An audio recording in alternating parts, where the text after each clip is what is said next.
Welcome to another installment of Deconstructing Babylon, where we discern the signs and symbols of the mystery religion of Hollywood Babylon. I'm the Discerning Clerk, and I use a biblical framework to deconstruct my favorite movies from the 90s. Noticed your eyeglasses. They don't have any lenses in them. They're my dad's. The lenses hurt my eyes. This will be my family's third year of not celebrating or observing Christmas in obedience to the word of Yahweh. Instead, we imperfectly observe the 7 feasts of Yahweh and the seventh-day Sabbath. We're still learning obedience, and I don't judge Christians who still celebrate Christmas. How could I possibly when we were blindly following the traditions of men for so long? If you call yourself a Christian and you still celebrate Christmas, I would invite you, as I always do, to search the scriptures, ask for wisdom earnestly, and don't take my word for it, or anyone else's for that matter. Know the word for yourself.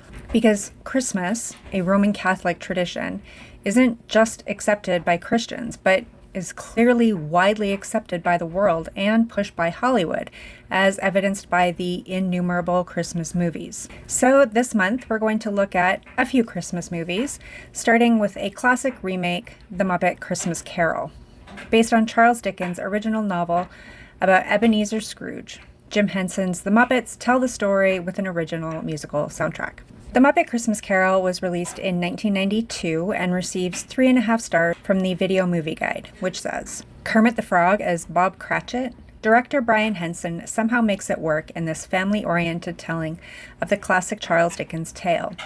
It's no match for the acclaimed 1951 version starring Alastair Sim, but Michael Caine makes a fine Scrooge. Rated G. It is not easy to come out of the lifelong tradition of Christmas, and it will not be easy to deconstruct Christmas movies, least of all this one. But let's see what we see in The Muppet Christmas Carol. The opening credits roll as the camera pans from a gloomy, gray winter sky over snow-covered roofs in Old London. We learn from the credits that Scrooge is one of a few characters being portrayed by a human actor.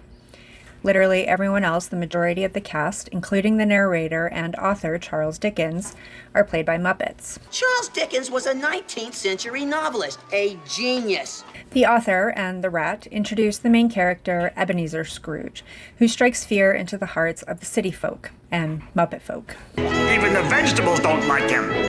Until the Grinch became mainstream, the name Scrooge was synonymous with someone who hated Christmas. But were you aware that Ebenezer appears in the Bible? It was a place in Palestine where Israel camped against the Philistines in order to bring the Ark of the Covenant back to Jerusalem. When they finally did, they set up an altar called Ebenezer, which means stone of help.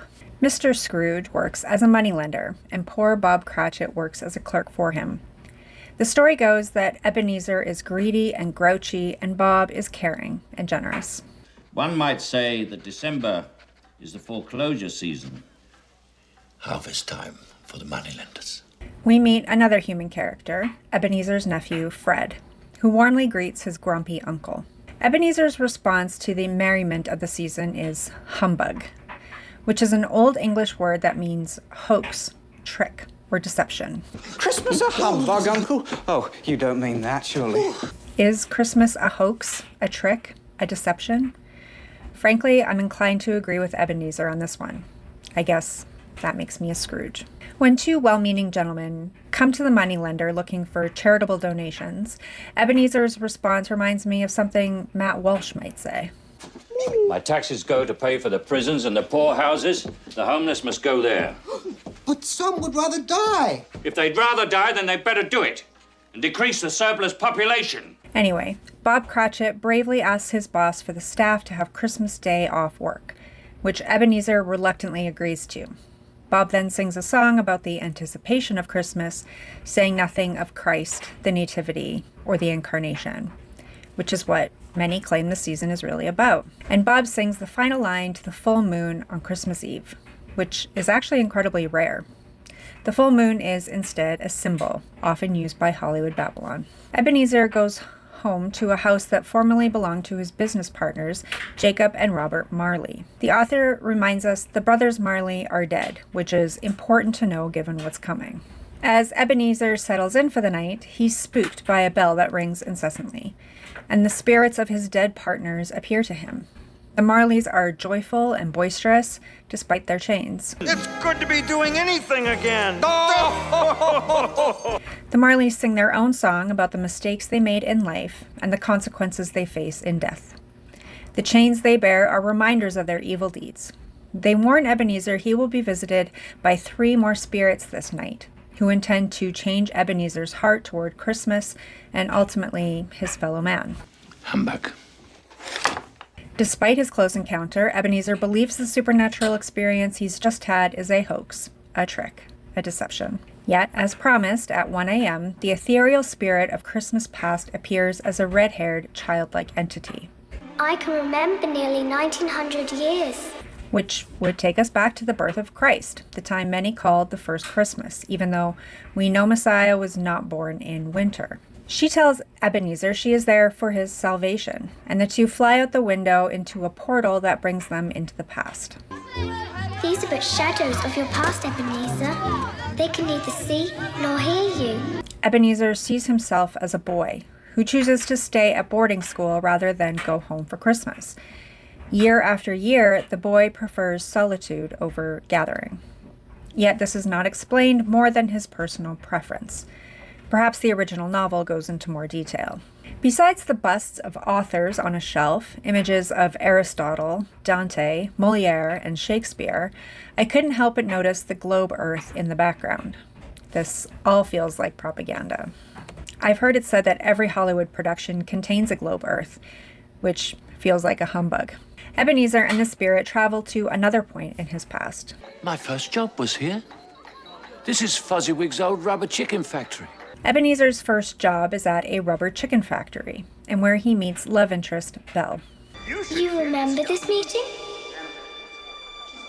Remember? Some years later, Belle and Ebenezer are engaged to be married, but the wedding is put off. Do we notice the red and blue duality between the young couple?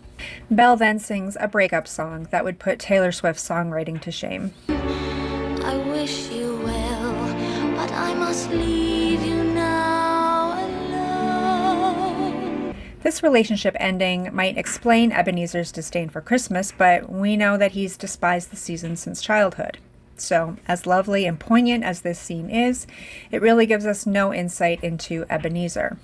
It's not like he can reconcile with Belle now or begin their relationship again. Ebenezer finds himself back in his bedroom in the present time, alone with his thoughts and memories, until the next spirit arrives, the giant, red-haired, jovial spirit of Christmas present.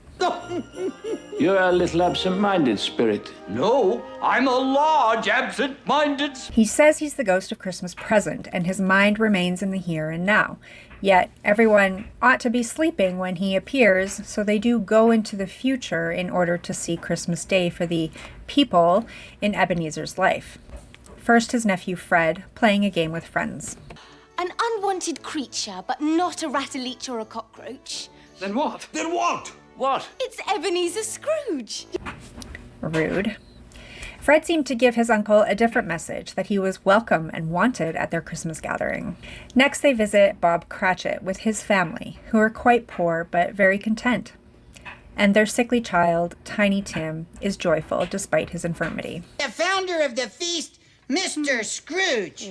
The true gratitude and loving kindness of Tiny Tim moves Ebenezer to tears, as the boy sings a song of prayer and blessing.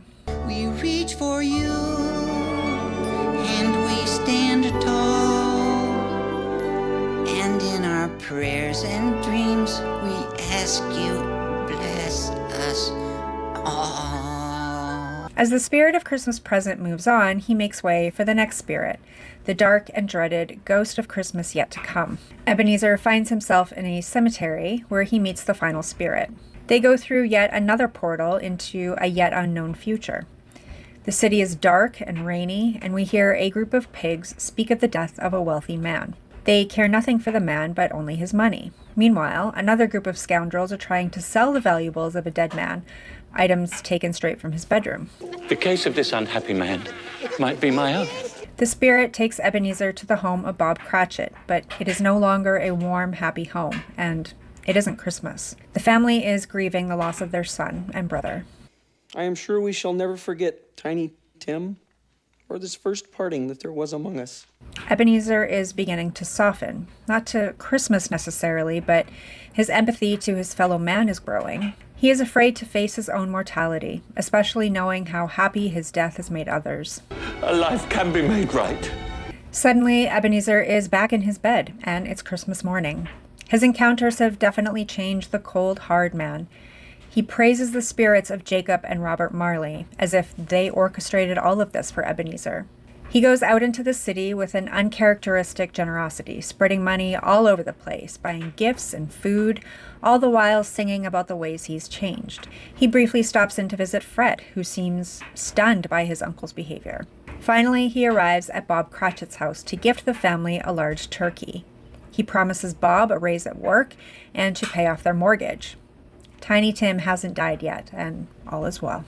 And Tiny Tim, who did not die... The whole city seemed to fit into the modest family home, and the raw turkey is miraculously ready to feed everyone.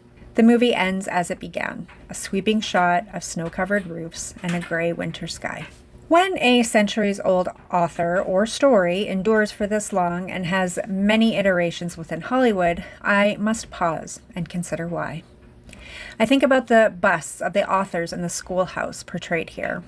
Aristotle, Dante, Molière, and Shakespeare. Dante's Inferno and many works by Shakespeare especially have endured and are upheld within systems today, such as public school, politics, and, of course, Hollywood. The same is true for Charles Dickens and his work, A Christmas Carol. As with Dante and Shakespeare, I have to assume that Charles Dickens was a high-ranking Freemason, based on the endurance of his written work and the numerous cinematic adaptations. I keep telling you, storytellers are omniscient. I know everything.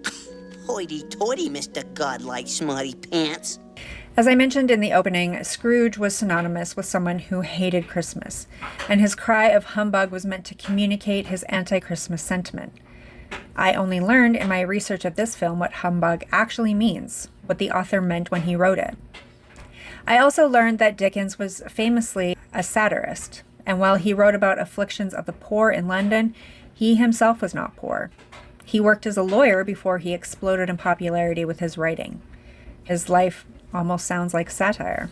Now, even though Ebenezer Scrooge is the main character, he's framed as the villain.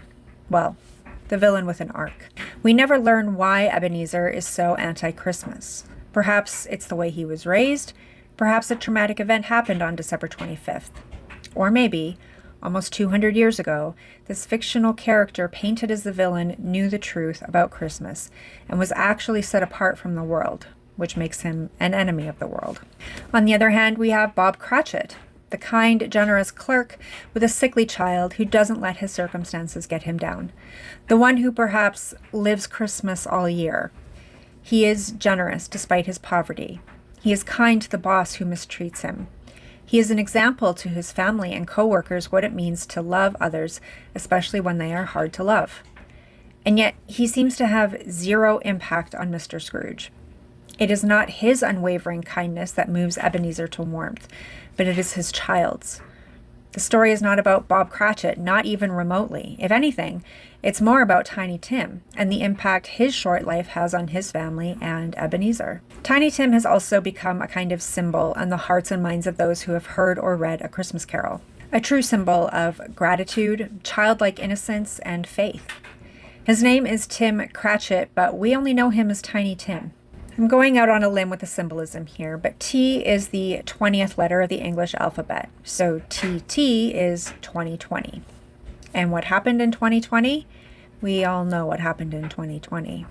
An illness that threatened the lives of the most vulnerable, promising a quick death and imminent danger. And the message was that we ought to remain grateful, trusting, and faithful despite it all. I don't know if it's predictive programming here, but it is suspicious to me, and it's just what I saw. What I didn't see was much duality here and very little moon symbolism. But the featured spirits of Christmas past, present, and yet to come were fascinating, to say the least. Christmas past was a child, perhaps hearkening to a childhood, but why the stringy red hair? Why the floating angelic nature of a child? To me, it conveys that we are to look upon our childhood experiences, particularly of Christmas, as a lovely, soft, ethereal time. Never harsh, never ugly. Christmas present was a gluttonous red-haired giant, a jolly old bearded elf. His laugh quite reminiscent of the image of Santa Claus, even his appearance changing into white hair. To me, it conveys the immediacy of Christmas, of always being happy, cheerful, and overindulgent. Christmas yet to come was a tall, faceless Grim Reaper. No red hair, no words at all. Just a slim, pointed finger at death and destruction, rejection and humiliation. To me, it instills the fear of the future and especially death. Each spirit took Ebenezer through a time-traveling portal, which is very symbolic. But we don't think of it as sinister when it's presented as a kids program. Ebenezer said again and again that the things he was shown were only a shadow of things to come, that they weren't set in stone and they could be changed. But everyone dies. So will he one day. Whether he dies a stingy, cold-hearted miser or a generous, kind-hearted patriarch doesn't matter. His former partners were in chains not because of their greed, but because they weren't saved. Not that Messiah died for Muppets to be saved, but the issue of Ebenezer's salvation was brought up, and it was wrapped around his belief in and practice of Christmas. And he did come around, and the message is that Christmas, without Christ, can save you. Well, that's enough for today. Thank you for enduring to the end. Give the video a thumbs up if you agree and a thumbs down if you disagree. Comment below what you think I missed with this one and to suggest any 90s movie you'd like me to deconstruct in the future. Subscribe to the channel if you'd like to see more content like this, but don't follow me. Follow the one who saves you. And until next time, keep looking up. When love is gone, when love is gone. That was the speech? It was dumb. It was obvious. It was pointless. It was short. I loved it.